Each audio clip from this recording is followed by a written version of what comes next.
¿Qué tal? ¿Cómo están? Bienvenidos, buenas noches a Interalmería Televisión, bienvenidos a un programa más de Conexión Almería en miércoles 10 de diciembre de 2025. Estamos ya cerrando este año 2025. Les decía cómo están y no es una pregunta retórica, se lo decía porque precisamente en estas fechas, en estos tiempos, hay muchísimos resfriados, muchísimos catarros, muchísimas gripes. Es raro encontrarse con gente que está completamente sana y bueno, a nuestro presentador habitual le ha pillado una de esas gripes y por eso no puede estar aquí esta noche, así que le enviamos un abrazo y una pronta recuperación. Seguro que mañana lo tenemos por aquí. Yo estoy a mitad de camino de esa gripe, porque ese puente de diciembre nos ha dejado un poquito afectados a todos, pero como son fechas señaladas, pues les digo que se cuiden, que tengan precaución porque hay que llegar sanos y completamente fuertes a esas últimas fechas, esas fechas señaladas para las reuniones familiares que tendrán que ver en esas últimas fechas de diciembre.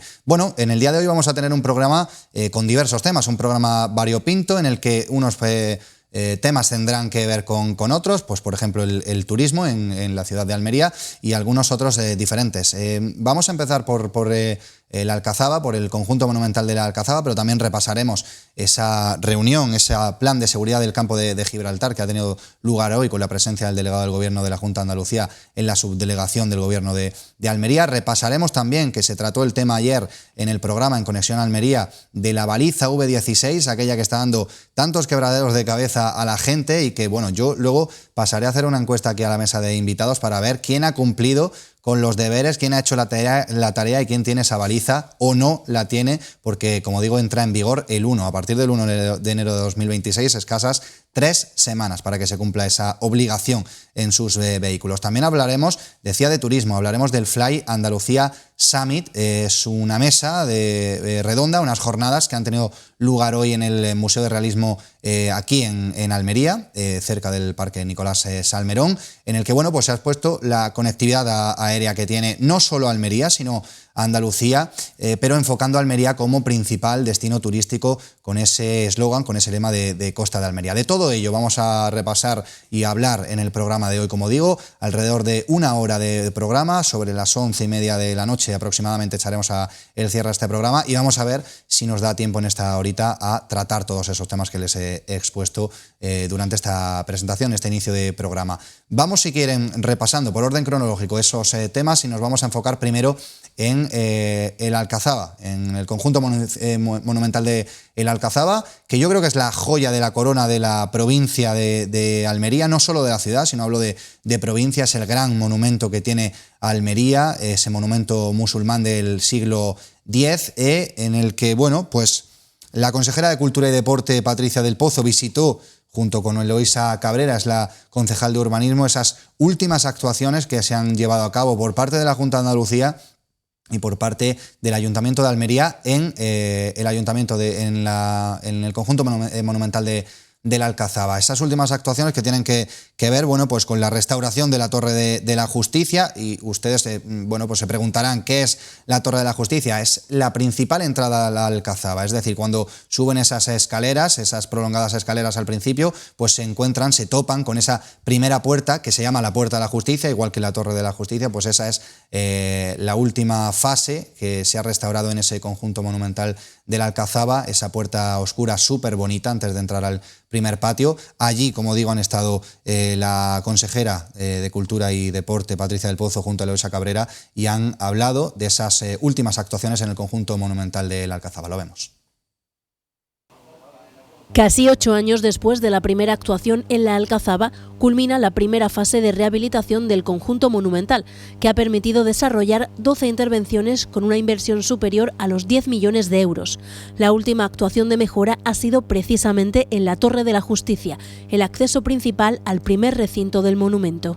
Fíjense el folleto que hemos editado para que todo el mundo que venga comprenda la envergadura que tienen estas restauraciones. para que vean el antes, para que vean el después, lo difícil que es consolidar, intervenir y que guarde la esencia, no pasarse, hacer una intervención justa, conservadora, para que se conozca la historia. Se ha podido, como me decía la directora, recuperar unas líneas de investigación importantísimas a través de estas restauraciones que nos hacen conocer las distintas etapas y el pasado de este conjunto. En la Torre de la Justicia se han invertido algo más de 270.000 euros para la consolidación de la estructura y la recuperación de volúmenes y materiales deteriorados por el paso del tiempo. Además, se han mejorado los aseos del primer recinto de la Alcazaba. Con el hito de la primera fase alcanzado, la Junta acaba de anunciar nuevas inversiones en el monumento. No nos conformamos porque nos hemos dado cuenta que hay que realizar algunas otras intervenciones y en 2026 vamos a dar el pistoletazo de salida a otras actuaciones como son la restauración del segundo recinto de la muralla norte, cuyo proyecto ya está redactado, 1,5 millones de euros, las obras de restauración de la barrera artillera del tercer recinto, proyecto básico también está listo, 527.000 euros, o por ejemplo las obras de construcción de la tienda y la caseta de información, 207.000 euros. En 2026 también se va a renovar la electricidad y la iluminación de la Alcazaba y se van a instalar nuevos sistemas de seguridad. Según las previsiones, en esta segunda fase de mejora del conjunto monumental se invertirán 4 millones de euros.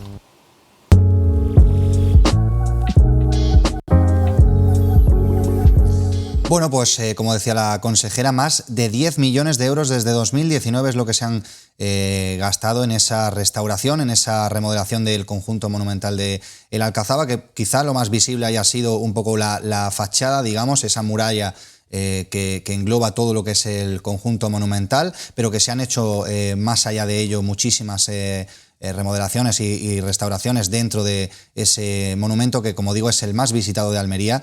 Y bueno, voy a pasar a presentar la mesa de invitados. Yo la denomino, ya lo saben, la mesa de expertos, porque para mí los que hay aquí, los hombres que me acompañan hoy, son expertos en la materia. Así que, bueno, sin más dilación paso a presentarles. A mi izquierda, Manolo Cereijido, además sabes que te conozco desde hace tiempo, te tengo muchísimo aprecio y yo estoy encantado de que esta noche estés conmigo. Muy buenas noches, muchas gracias. A mi derecha, bueno, pues Juan Carlos Salvador, que es agente inmobiliario. Bienvenido, buenas noches. Buenas noches, encantado de poder estar contigo aquí esta tarde. Y un poquito más a la derecha y en la banda tengo a Manuel Pérez Sola, que es medioambientalista. ¿Qué tal? Buenas noches. Buenas noches y encantado de estar con vosotros. Bueno, pues vamos a abrir este tema principal, que es el de la restauración del conjunto monumental de la Alcazaba, que lleva a cabo desde hace ya tiempo la Junta de Andalucía para, bueno, adecentar un poco lo que viene siendo la joya de la corona, a mi parecer, la joya de la corona que tiene la ciudad de Almería. Manolo, voy a empezar por ti, sí, porque son, como decía, más de 10 millones de euros sí, bienvenidos sean. Se han anunciado, además, que me parece importante, bueno, pues una nueva inversión de más de 4 millones de euros, es decir, que es algo que es pasado, presente, pero sobre todo también futuro, ¿no? Sí, bienvenidos sean esos nuevos 4 millones de euros que nos han facilitado la Junta de Andalucía, porque realmente es una situación que nos hace falta a la ciudad. Hace falta que la Alcazaba, que es nuestro emblema en la ciudad, que sea rehabilitado y sea puesto en valor, porque realmente todavía falta mucho por hacer, porque entras dentro de la Alcazaba y hay muchos tramos que todavía, yo hace poco estuve visitándola, porque me gusta de vez en cuando subir arriba y verla, y hay muchos tramos entre la tercera fase de la entrada, después de la entrada, que todavía está muy viendo todos los temas arqueológicos, está muy deshecho todo, ¿no? Y la verdad que es que entrar por ahí te da un cierto reparo, ¿no? Hay que seguir actuando ahí porque realmente la fachada principal fue lo primero que hicieron y la verdad que tenía mucha humedad, era la humedad y se estaba cayendo. Y ahora también con la actuación que va a hacer el ayuntamiento, con el le está retirando todos los edificios de exteriores de lo que es la Alcazaba, está haciendo que por lo menos veamos la Alcazaba de otra forma, el llegar a la subida que antes se subía por ahí, ¿no? La subida a la Alcazaba, ¿no? El retirar ese, ahora el alcaldesa me parece que ha dicho que ahora iba a retirar el otro inmueble que también están estorbando ahí en medio de la entrada, que va a ser una cosa pues que va a dar más auge y mejor para que sea visitada la Alcazaba.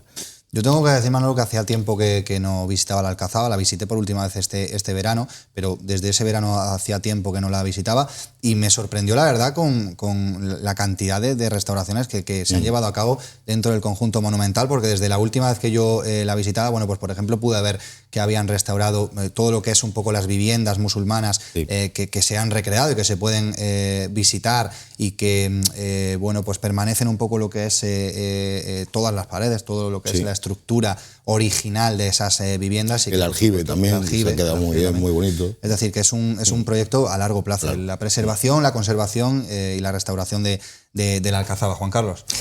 Pues, sí, yo también, al igual que vosotros, he ido hace poco, fui precisamente a final de verano a una visita guiada. Es verdad que la entendí de otra manera, hacía también muchísimo tiempo que no la había visto, para ser exacto desde la EGB, o sea, de hace muchísimos años que no había ido. Me sorprendió muchísimo lo bien que se encuentra ahora mismo. Ahora, yo noté allí probablemente una falta de más conocimiento por parte del visitante de lo que está visitando. En parte, yo tuve la suerte de estar en una visita guiada. La verdad es que me encantó muchísimo la visita guiada. Yo apostaría por parte del ayuntamiento a que hiciera, como hay en otros monumentos de otras ciudades, el típico QR con un audio que puedes oír en tu propio teléfono, en el cual te va explicando cada una de las zonas que hay y vas viéndolo de otra manera, vas conociéndolo. Es verdad que también lo que hablas de los 4 millones, que entra la iluminación, que es lo que van a poner ahora, me parece maravilloso, y sigo pensando que todo el dinero que venga sigue siendo poco, porque lo que tenemos es una joya que por mala suerte no se ha valorado en Almería. Del tema de la iluminación vamos a hablar un poquito más adelante, porque me interesa ese detalle, porque hacía mucho tiempo que no veíamos y seguimos sin ver una buena iluminación, sobre todo exterior de la Alcazaba desde fuera. Manuel, decía Juan Carlos, poder interactuar, ¿no?, con sí, los enclaves dentro del propio monumento. Totalmente de acuerdo. Mira, yo soy de los fundadores de la Asociación de Amigos de la Alcazaba. La creamos precisamente nadie mejor en torno al 2005, pensando en que el tema de los Juegos pues, del Mediterráneo podía ser pues, el aldabonazo para poner en valor la Alcazaba, que hasta ese momento estaba bastante abandonada, ¿no? Es cierto que en todo este tiempo, en estos 20 y tantos años, se han hecho intervenciones muy importantes. La última, que yo creo que ha sido la fundamental, ha sido quitarle las humedades, que es que corría riesgo la muralla sur en venirse abajo, ¿no? Pero aprovechando para la limpieza de esas humedades, pues se ha quitado todo lo que había de construcción de hormigón, el color ese naranja que se le dio para imitar a la Alcazaba, porque el restaurador en su momento, en los años 50, pues era el mismo que lo había hecho en la Alhambra de Granada, y recuperar el color blanco, que la gente dice, pero ¿cómo blanco? Es que era ese era el color que vemos ahora, es el color con el que lo hicieron en su momento hace 1000 años en la Alcazaba, ¿no? Entonces, yo creo que ha sido una intervención muy importante, muy interesante. Han aparecido restos arqueológicos, han aparecido sitios, ventanas que estaban tapadas, han aparecido inscripciones que se desconocían. Efectivamente, tenemos quizás el recinto amurallado medieval más grande después de la ciudad de Ávila, ¿no? Pero como fortaleza, quizás el más grande, ¿no? Porque la Alcazaba de la Alhambra de Granada es más pequeña, el conjunto monumental de la Alhambra tiene más dimensiones, pero lo que es el castillo en sí es más pequeño que la Alcazaba. Entonces, ha estado mucho tiempo abandonada. Es cierto que se han hecho cosas muy interesantes, pero queda todavía mucho por hacer. Y sobre todo, lo que decíais de interpretar, es decir, que es un monumento que en sí, por el sitio en el que está, por las vistas que tiene, por los 3 espacios que lo conforman, ¿no?, que son tan diferenciados, si no hay una lectura, no hay una información, o bien con un código QR, con un folleto, o bien con guías, que son verdaderamente los que mejor lo explican, de por qué los 3 recintos. La Alcazaba estaba pensada para que toda la población que había en ese momento en la ciudad, más de 30.000 personas, en caso de ataque pudiese refugiarse. Es decir, el primer recinto era como un campamento en el que podía, y había animales, y había huertos, y había tal, para poder estar incluso aguantar un asedio de tiempo, ¿no? Su aljibe, precisamente para tener agua y tal.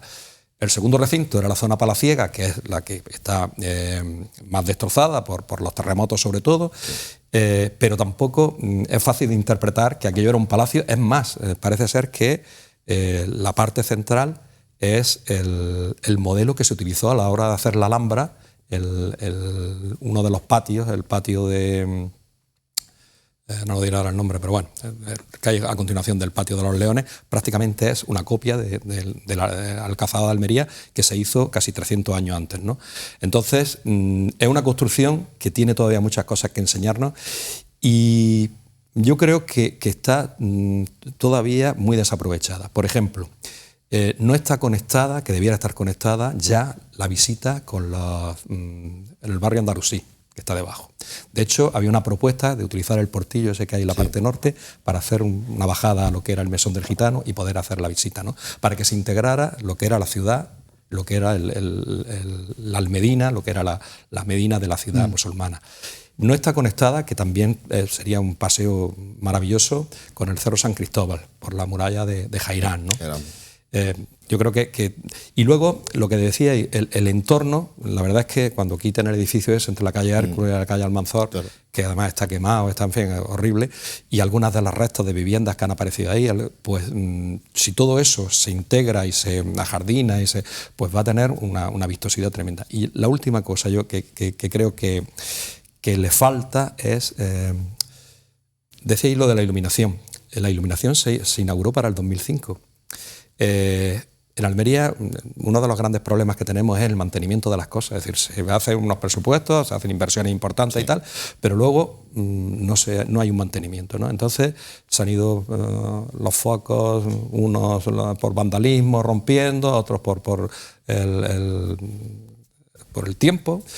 No se han ido reponiendo, y una iluminación que era espectacular, era de los monumentos, porque además entrando por Agua Dulce, un espectáculo, ver la Alcazaba, todo lo que es la fachada sur iluminada, era un espectáculo. Y como hemos ido viendo, como poco a poco ha ido perdiendo luces hasta quedarse prácticamente oscuras, ¿no? Entonces yo creo que uno de los grandes problemas que todavía hay es de falta de personal, de falta de mantenimiento. Y las dos cosas van unidas, ¿no? Es decir, todo ese presupuesto que se va a dedicar a hacer inversiones, una parte también había que aumentar vigilancia y personal que estuviese allí presente, y también el mantenimiento de todo lo que se va estropeando. Se estropea la capilla, yo he estado varias veces en charlas de las excavaciones que se han ido haciendo y tal, y alguna vez no funcionaba el proyector porque se había roto la lámpara y tal. Entonces, esas cosas no pueden pasar en un monumento de la categoría de la Alcazaba, ¿no? Entonces yo creo que está muy bien todas las inversiones que se están haciendo, pero yo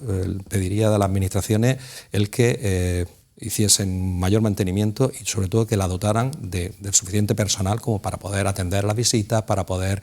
Los jardines están bastante mejor, pero todavía pues hay muchas plantas exóticas, hay plantas que necesitan reponerlas porque son plantas de flor y tal, y que son delicadas y tal. Y el tema del agua pues también es fundamental. Es decir, hasta ahora había momentos en los que el agua no circulaba, que ya en sí es una maravilla el escuchar el rumor de la fuente y tal, porque parte de ese agua se filtraba e iba a la muralla, ¿no? Ya afortunadamente eso se ha solventado, y yo creo que todas esas cosas unidas, y sobre todo el que los almerienses nos sintamos orgullosos del monumento y llevemos allí a la gente, siempre que los familiares cuando nos visitan, los centros educativos, que se vea vida, que no solamente sean los turistas extranjeros, sino que nosotros le demos vida y hagamos cosas en la Alcazaba, ¿no? Es una manera también de que el patrimonio esté vivo. Lo que tú dices es que hacer el conjunto, hacerlo visitable entero. Es decir, es que no ahora mismo con lo que se ha hecho en la actuación de la joya, lo que es Iba a hablar precisamente de eso, porque decía Manuel el tema de integrar no solo la Alcazaba, sino el Cerro San Cristóbal, el Parque de la Joya, son al final también actuaciones que han llevado a cabo el Ayuntamiento en esa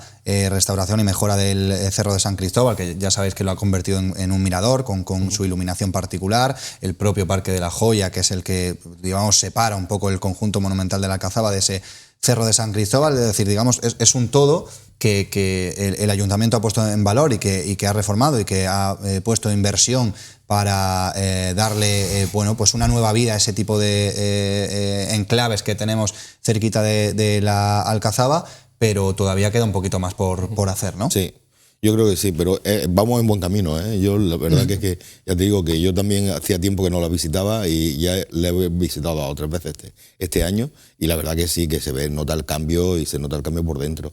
Lo que pasa es que, como vosotros decís, me hacía falta alguien que te vaya explicando, porque vas muy solo por allí y vas pues, viéndolo tú, como en plan ese. No, a lo mejor también sería cuestión de crear que a lo mejor que costara algo simbólico en la entrada, que eso podía aportar algo, porque que entre ahí todo el mundo como entramos libremente así.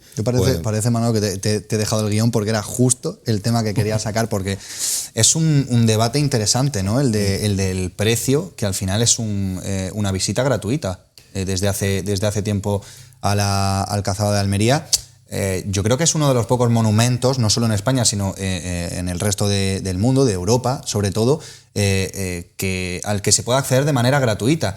Y origina quizá un debate, porque bueno, quizá está la opción de dejarle esa visita gratuita o digamos un poco más barata al residente en Almería y quizá encarecerla dentro de un precio razonable a los visitantes de fuera, pero digamos que sería una manera de tener beneficio en el que luego poder gastar en el propio conjunto monumental. Claro, es que eso tiene que conllevar el guía, el que haya un guía, el que haya unos trísticos para el que haya servicios, el sonido, como tú decías. Eso es una cuestión del teléfono, que vayas con el teléfono y que te vaya diciendo un audio ahí que te vaya diciendo por dónde estás pasando. Y todo eso a lo mejor se puede fomentar con ese 1 euro, por ejemplo, un valor simbólico de que pueda aportar a esa entrada. Yo ahora mismo, si me permitís, no estoy completamente de acuerdo en que sea de pago. Sí estoy de acuerdo en que sea de pago dentro de un tiempo. Pero ahora mismo lo que tenemos ahí es el material, que es lo que necesitamos que la gente conozca. Ahora lo que hay que hacer es un reclamo de llamada para que la gente vaya. 1 euro, a lo mejor para nosotros no es nada, pero a lo mejor para una persona dice, para ver 4 piedras, cuando ni siquiera le explican lo que hay, dirán no voy. Yo creo que ahora mismo lo que deberíamos de tener es que efectivamente, como decía, era que te lo explicaran bien claro, con los QR, que pueda estar oyendo toda la historia, incluso vídeos de cómo se ha ido reconstruyendo y todo eso. Y luego sería un reclamo que, bueno, para estudiar, no es una cosa que yo ahora proponga que se haga, pero no estaría a lo mejor de más que pudiese hacerse unos mercados medievales una vez cada 2 meses, cada 6 meses, que haga el reclamo de que la gente suba. El espacio para algo más que lo que es la propia visita. Exactamente. ¿No? Al final de cuentas, si viene una persona que te fuera, si viene un familiar que viene de Madrid y viene aquí, no le va a hablar de la Alcazaba porque la Alcazaba realmente todavía ni la conoce, ni hay nada que te llame. Pero si te viene un familiar y resulta que existe un mercado medieval, un espectáculo o algo así, oye, pues te llevo para la Alcazaba, la conoces. Y al final acabamos conociéndola nosotros más. Si nosotros la conocemos más, la transmitimos mejor. La historia es que tenemos ahí un tesoro que no somos conocedores de él y que no somos capaces de transmitirlo. Y eso yo creo que es lo que ahora mismo debería de enfocarse la Junta de Andalucía, apoyada por el Ayuntamiento, para poder darlo a conocer. Si tú te vas a la Alhambra de Granada, siempre tienes cosas que te explican, tienes mercado alrededor, tiene algo que te llama la atención para poder ir. Eso se llama reclamo, simplemente, para poder traer a la gente. En Granada te cobran, claro, lógicamente, pero en Granada, ¿cuánta gente va a subir a verla todos los días? Aquí en Almería, cobrar ahora mismo 1 euro, vamos primero a conocerla. Vamos primero a llamar a la atención. Y después, una vez que que ya hay gente que va y que hay un movimiento sobre ella, entonces sí se cobra. Entonces se cobra 1 euro, se cobra 2 euros, da igual. Si lo importante es que eso se pueda conocer. Lo primero que lo conozcan los almerienses, que es lo más importante. Y una vez que ya lo han conocido los almerienses, la gente de fuera. Se han hecho, Manuel, antes de comentarte, que te quiero añadir a lo que vas a decir, que existe un plan global entre la Alcazaba, La Hoya y el Cerro de San Cristóbal, que se quiere crear un sistema de conexiones peatonales, precisamente, que era lo que estábamos hablando. Por terminar con lo que estábamos hablando de si cobrar o no cobrar, yo entiendo que los ciudadanos debemos contribuir de alguna manera al mantenimiento, aunque sea simbólicamente, al mantenimiento de las cosas. Eso sí, teniendo en cuenta pues que sean precios asequibles, que los menores y los mayores y los colegios y tal, sí, pues estén exentos, que paguen una cantidad que sea simbólica. Pero el patrimonio tiene que ser una cosa viva. Es decir, porque si no, si tú ya has estado en la Alcazaba, antes cuando comentabais las veces, yo sí subo muy a menudo porque he sido profe, voy con grupos y siempre que hay actividades intento ir. Participo todos los años en el amanecer en la Alcazaba, digo, porque cuando se hacen cosas que son diferentes, pues la gente se levanta a las 4 de la mañana para ir allí a ver salir el sol, y entre música y artistas y tal. Entonces, la Alcazaba adolece y tiene espacios que son muy propicios para hacer este tipo de actividades, ¿no? Entonces yo creo que habría que potenciar el que se hiciesen actividades, el que la gente del entorno, que es otra cosa que me parece muy interesante. El otro día estuve en una jornada del casco histórico, cumplían los 30 años, y el título era Soñando el casco histórico, ¿no? Y bueno, pues yo intervine como ciudadano, como activista, pero allí había gente, pues arquitectos, había un poco de todo, ¿no? Y la gente del barrio de la Almedina, que es la que lo tiene más cerca, decía que no se cuentan con ellos para las cosas que se hacen en Alcazaba. Ellos son los que más la pueden disfrutar, ellos son los que más pueden ayudar a conservarlo, ellos son los que pueden también, sobre todo pues, por la noche y tal, cuando pueda haber actos de vandalismo y tal, estar más al control porque viven allí y pueden llamar la atención o pueden llamar a la policía. Es decir, que se sienta la gente del entorno del barrio, que forma parte de ese entorno, ¿no? Integrado. Una de las cosas que decían algunas personas de las que asistían ahí entre el público era que por la vista de la Alcazaba es espectacular, del puerto y tal, y los terrados de las viviendas, sobre todo las viviendas de la Almedina, de la calle de la Almedina hacia la Alcazaba, que son todas de 2 plantas y tal, y que es un poco el sitio de expansión que tiene. Pero claro, no hay una uniformidad, no hay...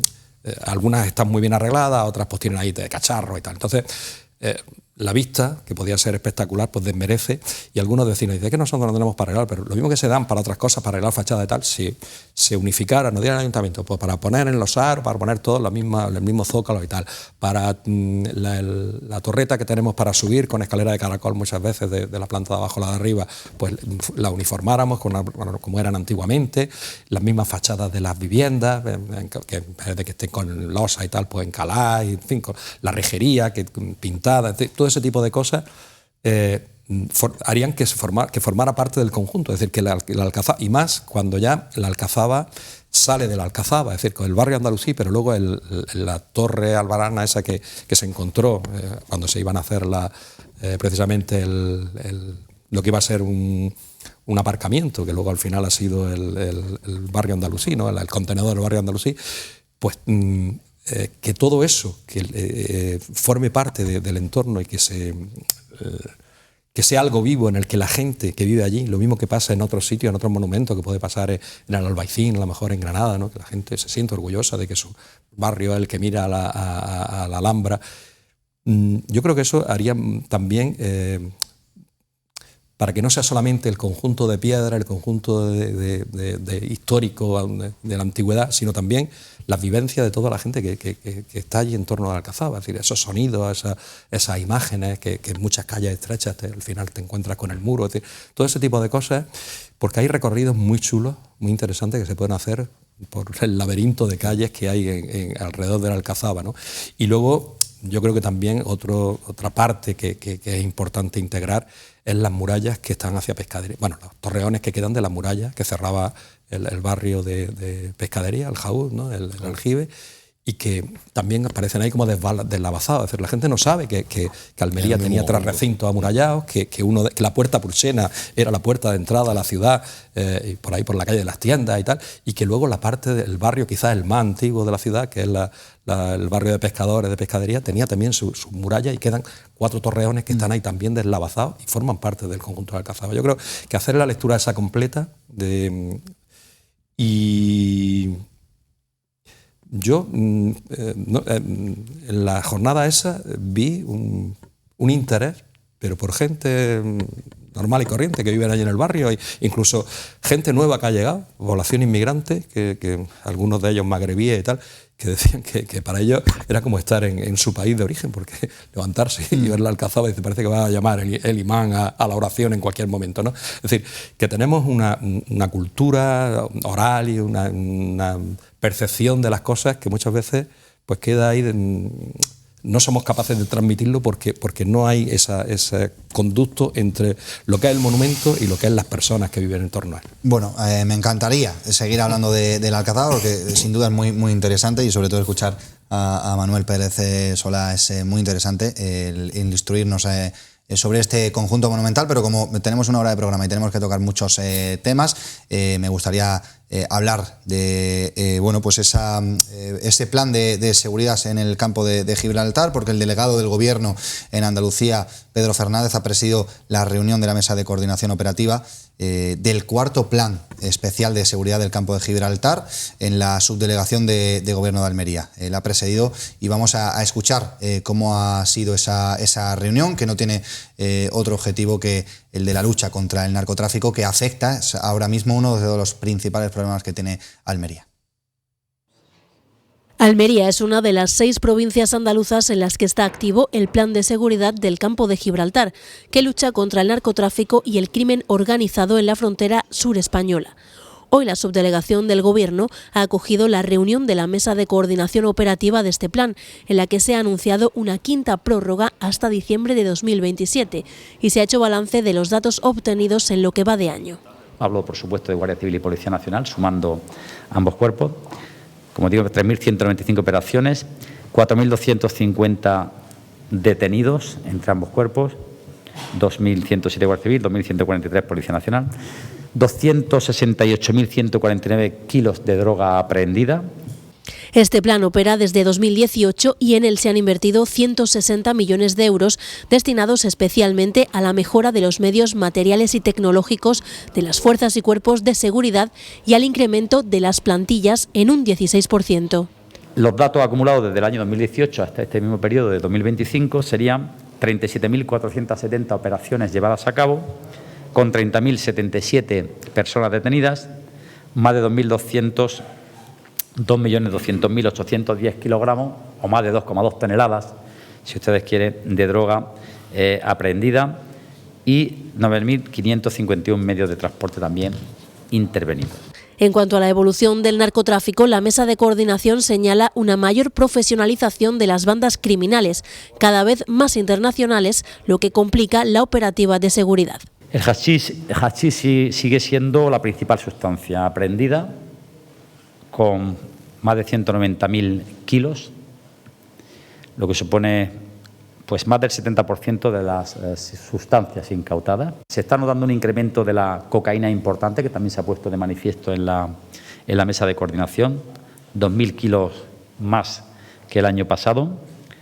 También hay un cambio en la operativa de los clanes para introducirla en el país, de tal manera que la entrada de la cocaína, que tradicionalmente se venía haciendo a través de los puertos, se ha reconducido ya hacia el modelo de narcolanchas. Crece también el petaqueo, el suministro de combustible a las narcolanchas, y en este año se han incautado 755.800 litros de combustible, además de 641 armas de fuego y 979 medios de transporte.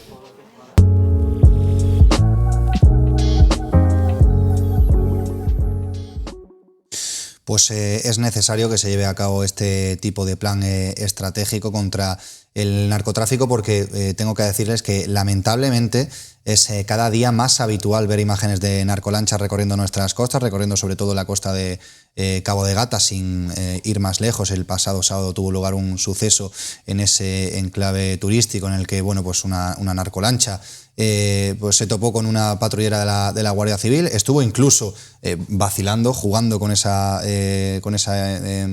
embarque en ese embarcadero de la Guardia Civil, porque al final presumen de potencia de motores, y yo creo que es necesario que este tipo de planes se lleven a cabo, sobre todo se lleven a cabo en una ciudad como Almería, que al final no deja de ser punto neurálgico por esa proximidad al estrecho, por esa proximidad a la costa africana, de donde sobre todo llegan esas narcolanchas. Como decía, es uno de los principales problemas que tiene ahora en cuanto a delincuencia la ciudad de Almería. Sí, la verdad que sí, es un problema. Lo que pasa es que yo creo que la dotación es pequeña, porque se está dotando, porque realmente se ha dotado, el gobierno ha dotado a Almería y hay 495, creo que, agentes más desde el 2018 aquí en Almería. Se ha ido subiendo, pero el problema es que el narcotráfico tiene mucho más dinero y tiene muchos más medios que no tenemos al alcance nosotros. Y aunque nosotros aumentemos esos medios, ellos son insuficientes totalmente, porque hay falta de policía, falta de guardia civil, etcétera, más todavía, pero los medios que tenemos, que se han aumentado, por supuesto, con esos millones que han adelantado, pero que son desde el 2018, que no estamos hablando de que hayan incrementado ahora, sino que es que estamos manteniendo ese desde el 2018 hasta ahora. Y lo van a aumentar hasta el 2027, ¿no? Ahora en el nuevo plan, el quinto, sí, hasta quinto 2027, plan, creo hasta finales de 2027 que es el quinto plan de especial de seguridad. Entonces, si las dotaciones siguen estando en los 160 millones esos que dieron al principio, pues claro, no son suficientes para poder hacer todo lo que están. Con unos, como viste, como estábamos hablando del Cabo de Gata el otro día, unos motores de 300 caballos, claro, con una de la Guardia Civil que no llegan ni a superar los 100. Sí, entonces, que tiene la suerte la Guardia Civil de que al final esa narcolancha se quedó sin combustible y nada, fueron detenidos. Si no, es imposible, prácticamente imposible. La detención de estos delincuentes. Sobre todo lo que más ha proliferado, lo que está proliferando ya no solo es el propio narcotráfico en sí, sino es el petaqueo, esa práctica muy, muy, muy habitual y que cada vez se ve más en la costa de Almería, Juan Carlos. Sí, efectivamente, cada vez lo estamos viendo más, pero yo haría incidencia en una cosa. A mí me parece que los números que están dando son bastante interesantes en el sentido de que efectivamente han tenido muchas operaciones buenas. Pero 3.195 operaciones desarrolladas. Sí, pero a mí lo que me preocupa es si se ha conseguido hacer toda esta operación y se han conseguido tantos detenidos, tanta droga que han obtenido y todo eso, me pregunto qué tanto por ciento es de lo que pasa. Eso es lo que me preocupa. O sea, si a mí me pueden decir que ha habido 3.000 y pico o 4.000 y pico operaciones, me parece muy bien, pero ¿cuántas pasan que no nos enteramos? El problema no está en la cantidad de lo que hacen, el problema es lo que hay que no vemos. A mí me gustaría que realmente en temas tan serios como pueden ser estos, yo que soy completamente contrario a cualquier tipo de droga y lo he expresado ya incluso en esta tertulia alguna vez, me gustaría que realmente incidieran más sobre ello y lo bloquearan muchísimo más. Muy es verdad, y lo he dicho también, que a la vez que se lucha contra la droga, lo que hay que dar es una educación a la ciudadanía. Eso es muy importante, pero cuando comentamos de que no tienen suficiente dinero, o que tienen las drogas más dinero que no tienen más que el presupuesto que le dan a ellos, no quiere decir que tengan más dinero. El Estado, estoy seguro que tiene más posibilidades de poder darle más dotaciones. Y además más tecnología, porque siempre los que trafican van a ir por delante. Si es simplemente acercar un poquito a la Guardia Civil, que ellos ya están preparados como para luchar contra el narcotráfico. Hay que trabajar probablemente muchísimo más. A mí los números que me dan, me faltan los tantos por ciento de lo desconocido. Entonces, realmente a mí, que me digas que has hecho todas estas operaciones me parece maravilloso, pero ¿y cuántas han perdido? ¿Cuántas no se han hecho? Eso sería más importante, porque a fin de cuentas, en todas las que no se han hecho, es las que nos perjudicamos todos los ciudadanos. Las que se han hecho me parecen maravillosas y yo apoyo, y cuanto más apoyo den a la Guardia Civil, me parecería fantástico. Pero me preocupa la otra parte. Manuel, la sensación un poco también que puede reflejarse de inseguridad del propio parque natural que estábamos hablando antes de el Alcazaba como joya de la corona, pues Cabo de Gata puede ser totalmente otro de ellos. Además, fijaros, estamos viviendo una situación parecida a la de... Bueno, está empezando a parecerse a Algeciras, a Tarifa, a La Línea y tal. Como allí hay más presión policial, pues se están haciendo traslados de alijos a primero a costa malagueña, después a Granada y ya últimamente aquí a Almería, ¿no? Entonces, yo coincido, es decir, estamos viendo, esto es muy espectacular, es decir, tú estás en una playa y de pronto es que viene un fuera borda de estos con 4 motoracos y allí descaradamente te bajan los fardos y tal, y eso la gente le impresiona, ¿no? Y dice, bueno, ¿y cuándo llega? Y la patrulla cuando llega y tal, ¿no? Y llega, y cuando llega ya se han ido porque tienen pues unos motores que no tiene todavía la Guardia Civil. Pero gran parte de la droga, es decir, que cuando vemos incautaciones importantes de toneladas, estamos hablando de contenedores que vienen de Colombia o vienen de no sé de dónde, en los que vienen ya, es decir, lo último creo recordar que era que venían diluidos en los neumáticos, sí, formando parte de los neumáticos, es decir, ya han llegado a un nivel de conocimientos químicos y tal, en los que la droga ya no va en fardo, en tal. Sí, esto es pues, ingenio, un poco la cosa del trapicheo de Marruecos y tal, pero lo gordo, las cantidades gordas, sobre todo la cocaína, viene y entra con los puertos importantes, en Amberes, en Valencia y tal, con contenedores mezclados con cantidad de otros productos, ¿no? Y una cosa que también es preocupante es el que en sitios como ya ha pasado desgraciadamente allí en la zona de Cádiz, gente joven, sobre todo gente que ni estudia ni trabaja y tal, y que le ofrecen pues estar de avisa, el llevar la gasolina con motos de agua a las barcazas que luego son las que suministran y tal, el que se cree en torno a ese mundo, pues unos colaboradores que son necesarios, que son los que avisan, los que llevan las cosas, los que descargan y tal, que en lugares en los que hay mucho paro, en los que hay población pues que está en condiciones de vida pues paupérrimas, pues es una salida fácil, ¿no? Entonces, eso es preocupante también, ¿no? Porque eso sí que ampara luego el que se cree una estructura, pues como está pasando ahí, desgraciadamente en la zona de Cádiz, ¿no? Que hay poblaciones enteras que... No hay trabajo y es lo que se ofrece. Que viven sobre todo dando cobijo, escondiendo, avisando, proporcionando los vehículos, tal. Entonces, eso sí que es grave, ¿no? Porque ya no es solamente el que entre en droga y que todo el daño que pueda hacer y tal, sino el que se cree una estructura pues casi paralela a lo reglado y la gente vea que esa es su forma de trabajo y que sí, bueno, pues, a mí eso me hace tener una pregunta respecto a eso. Si existe esta estructura tal y como está, como podemos ver en Algeciras, y además hay tanta incautación y tantos detenidos y tantos tal, ¿puede ser rentable todavía para ellos? Lo cual, para que sea rentable que esa estructura se mantenga, quiere decir que lo que le están recogiendo es ínfimo. Con lo cual, totalmente. Al final sigo diciendo lo mismo. Totalmente. Más dotación. Si, lo que hay es que ofrecerle a la Guardia Civil la posibilidad de trabajar más sobre ello. Y además, lógicamente, con tecnología muchísimo más avanzada, con motores muchísimo más potentes, con todo lo que se pueda contra ello. Porque el problema no se va a erradicar mientras siga siendo beneficioso para las bandas. Sí, pero el tema estaba también en la educación, es lo que estábamos hablando, educación y encima y trabajo.